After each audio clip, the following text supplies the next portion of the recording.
In this part, we are going to create an action which we are going to use in this pop-up. So whenever the user wants to create a status, they just need to define in here some text and also optionally upload an image. And then when they click the create button, a request is going to be sent to this action, which is going to process the data and store them in the database. Let me just close this one, close the browser, and in Visual Studio, we are going to create the action. Now, since the action is related to the home page, we are going to add it to the home page controller.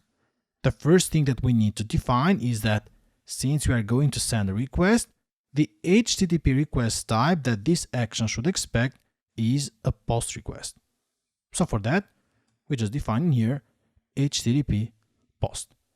Then next, let's just define public async. This is going to be a task of our action result, and let us name it create post. And here as a parameter to this action, we are going to pass information related to a post.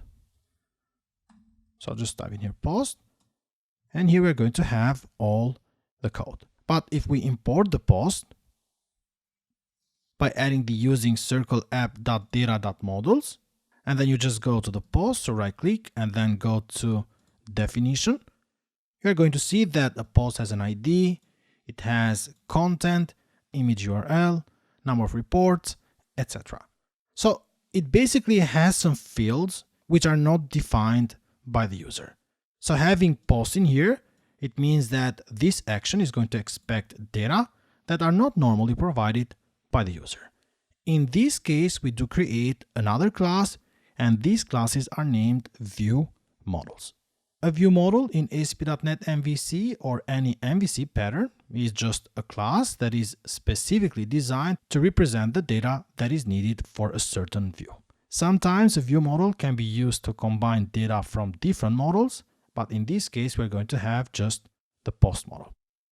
Then I'll just go to Solution Explorer, and then in here, I'm going to add a new folder. I'll name it View Models. And then inside here, I'm going to add another folder. Just going to name it Home. And then inside here, I'm going to add a class because a view model is just a class. I'm going to name it Post VM. Just add it. And for now, we are just going to ask users to provide some text. So just going to have a single property of type string named content. And then get set. Let us go to HomeController. Let us replace this with post VM, which belongs to circleapp.viewmodels.home. And then down here, the first thing that we need to do is that we need to get the logged in user. So get the logged in user. But since we don't have authentication yet, we're just going to hardcode this value to be just int logged in user is equal to 1, because we know that we have a user in the database with this ID. And then in here, we are just going to create a new post. And we just need to change the time in here to UTC now. And then UTC now. The user ID is set to logged in user. And we have not set any image URLs, but if you want, you can also set the image URL to be equal to just an empty string and number of reports to be 0. Then down here, we have the object by using the context. Just going to type _context dot add and then context dot save changes async. If you want, you can also make this asynchronous, so add async. Just need to add a wait in here.